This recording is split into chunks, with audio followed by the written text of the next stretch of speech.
अस्सलाम वालेकुम फ्रेंड्स, कैसे हैं आप सब लोग? होपफुली ठीक ठाक होंगे। मैं भी अल्हम्दुलिल्लाह ठीक ठाक और ग्रीस से आप सबको बहुत ज़्यादा सलाम मेरी तरफ से। अगर आप बेकिंग में इंटरेस्ट रखते हैं तो आज की वीडियो एग्जैक्ट आप ही के लिए है, तो बिल्कुल स्किप मत कीजिएगा, एंड तक देखिएगा। आज मैं आपको जो है एक ही रेसिपी से दो किस्म की ब्रेड्स बनाना सिखाऊंगी और दोनों के टेक्सचर में आप देखेंगे ज़मीन आसमान का फ़र्क आएगा और बनाना बहुत ही ज़्यादा आसान है, बहुत ही बेसिक इंग्रेडिएंट से बनती है। और देखिए ये इस किस्म की ब्रेड लग ही नहीं रहा कि एक ही आटे से आपने दो किस्म की जो है टेक्सचर क्रिएट कर लिए हैं। इसके लिए हमें जो चीज़ें चाहिए हैं वो है 250 ml के करीब मिल्क है। दूध जो है आपने नीम गर्म लेना है और उसके साथ ही इसमें डालेंगे एक अंडा और इसमें जाएगी और 45 ग्राम्स के करीब जो है चीनी है इसमें जो डाली है मैंने। और इसके साथ ही मैंने इसमें डाला था जो है ईस्ट है, खमीर है, वो है 6 ग्राम खमीर है इसमें। और ये है सारा जो टोटल मैदा जाएगा इसमें वो 406 ग्राम के करीब जो है इसमें मैदा जाएगा। और इसको अच्छे से मैंने जो है चम्मच से हिला लिया था। और इसके साथ ही इसमें अब मैं डालूँगी मैदा जो कि है 406 ग्राम, मैंने आपको बताया है 406 ग्राम मैदे की रेसिपी है ये। और इसके साथ अच्छे खासी आपकी ब्रेड जो है बड़ी ब्रेड बन जाएगी। और बंस बनाना चाहें तो बंस के शेप में आप बना सकते हैं। मैंने साथ में लिख भी दिया है कि सॉफ्ट बन बना सकते हैं, आप गार्लिक ब्रेड बना सकते हैं इसी रेसिपी को इस्तेमाल करते हुए। आगे आपकी अपनी चॉइस है, आपका अपना जो है काबिलियत है कि आप किस तरह इसको इस्तेमाल कर सकते हैं। और इसके साथ ही मैंने इसमें डाला है सॉफ्ट किया हुआ बटर। और मैंने जो है ग्लव पहन लिया था, जबकि ग्लव जो है इसमें काम नहीं दे रहा था, तो मैंने ग्लव इसको रिमूव कर लिया था क्योंकि ग्लव जो है बैग शॉपिंग बैग का था, तो वो उसमें बहुत ज़्यादा चांसेस थे कि ये टीयर हो सकता था, फट सकता था और ब्रेड के अंदर शामिल हो सकता था। और इसको मैंने अच्छे से गूंद लिया था इसी स्टेज के ऊपर।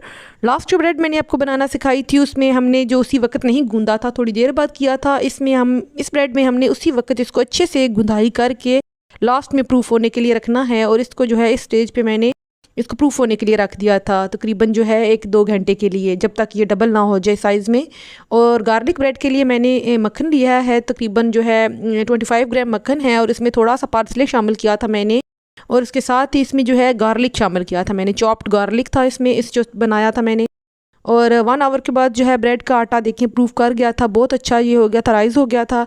और इसको मैंने स्पैचुला की मदद से जो है निकाल लिया था सारा पंच करके। और इसको गूंदना नहीं है इस स्टेज पे। फिर मैं आपको बता रही हूँ कि इस स्टेज पे आपने इसको बिल्कुल छेड़छाड़ नहीं करनी है, बस इसी तरह इसको फैला के इसको मैंने 2 हिस्से कर लिए थे क्योंकि मैं 2 किस्म की ब्रेड बनाना बता रही थी आपको इसमें कि एक ही आटे से आप किस तरह से 2 किस्म के टेक्सचर जो है अचीव कर सकते हैं। और देखिए मैं इसको आधा कर लिया था साइज़ में।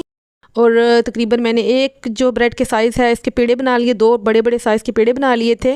और इसको जो है अच्छे से मैंने बेल के और इसको जो है मैं इसको कटिंग करूँगी, इसके साथ जो है नाइफ़ के साथ कटिंग कर लें आप, किसी भी कटर के साथ या नाइफ़ के साथ कटिंग कर लें आप इसकी लंबाई में, कि मैंने इसको टेक्सचर जो देना था तो उसके लिए कटिंग करना इसी तरह की ज़रूरी है। और लाइंस का फ़िक्र ना करें कि बराबर नहीं आ रही हैं, बस कटिंग करनी है आपने इसकी अच्छे से। और जो मैंने जो मिक्सचर बनाया है गार्लिक का और पार्सले और लहसुन का, उसको अच्छा सा रख के एक साइड पे तो इसको रोल कर लेना आपने, ब्रेड की शेप में आपने रोल कर लेना है। और उसके बाद मोल्ड में आपने इसको जो बटर पेपर लगा के अच्छे से इसको मैंने प्रूफ होने के लिए दोबारा रख दिया था कि तकरीबन 1-2 घंटे के लिए। और दूसरे पेड़े को भी मैंने रोल करके अच्छे से शेप दे के तो फिर इसको मैंने फैला लिया था। और बहुत बारीक नहीं करना है, थोड़ा सा मोटा ही रहने देना है जब तक कि ये अच्छे से हो ना जाए रोटी की शेप की तरह। तो इसको मैंने रोल करके और इसको भी मैंने कटिंग करके तो फिर मैंने इसको जो है मोल्ड में लगा दिया था। बटर पेपर नीचे ज़रूर लगाइएगा कि चिपके ना नीचे से ब्रेड आपकी। आप अगर चाहें तो इसको जो है लंबाई में बेल के, जैसे मैंने अभी काटा नहीं था तो आप उसको काटे बगैर भी बेक कर सकते हैं, तो वो भी बहुत अच्छा इसका शेप आएगा। लेकिन मुझे ज़रा इस स्टाइल में चाहिए थे तो मैंने इसको काट के फिर इसको मैंने मोल्ड में डाला था। और ऊपर से मैंने जो है अंडा और उसमें जो दूध डाल के थोड़ा सा 2 चम्मच दूध डाल के ऊपर से वो लगाया था। और ऊपर से जो सफ़ेद तिल होते हैं वो मैंने स्प्रिंकल कर दिए थे क्योंकि इससे इसका टेक्स्चर और इसका कलर बहुत ही खूबसूरत आता है इस ब्रेड का। और ग्रीस में ये ब्रेड बहुत ज़्यादा चलती है, बहुत ज़्यादा खाई जाती है, तो मैंने सोचा कि मैं आपके साथ इसकी रेसिपी शेयर करती हूँ। और इसको मैंने जो है 180 सेंटीग्रेड पे जो है 20 से 25 मिनट तक बेक किया था। और बहुत ही अच्छी बेक होके आ गई थी जब बाहर निकली थी। तो आप टेम्परेचर अपने ओवन के हिसाब से भी सेट कर सकते हैं। और देखें ब्रेड जो है कितना अच्छा इसका रिज़ल्ट आ गया था। लास्ट में इसके ऊपर जो है ऑयल वाला ब्रश कर दें या फिर आप इसके ऊपर बटर भी लगा सकते हैं, इससे ब्रेड के ऊपर जो है बहुत अच्छी सी शाइन आती है। और अभी मैं आपको इसको काट के दिखाती हूँ कि ये कितनी प्यारी ये इसकी बेक होके बाहर निकली थी।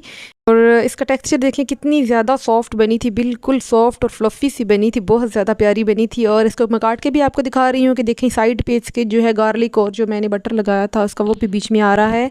और इसके साथ ही दूसरी ब्रेड का भी मैं आपको शो कर रही हूँ कि देखें ये इसमें कितनी ऐसे गम लग रही है, बबल गम की तरह इसकी जो है खिंचाव आ रहा है इसके अंदर। और दोनों एक ही आटे से बनी है लेकिन दोनों के टेक्सचर बहुत ज़्यादा फ़र्क है, सिर्फ इसकी कटिंग के लिहाज से थोड़ी सी डिफरेंट शेप देने से देखें इनमें कितना ज़्यादा फ़र्क आ गया है दोनों ब्रेड्स में। अगर आप बेकिंग में इंटरेस्ट रखते हैं तो मेरे चैनल को सब्सक्राइब कीजिए, वीडियो को लाइक कीजिए। इंशाल्लाह नेक्स्ट व्लॉग में आपसे मुलाकात होगी किसी नई रेसिपी के साथ। तब तक के लिए खुदा हाफिज़।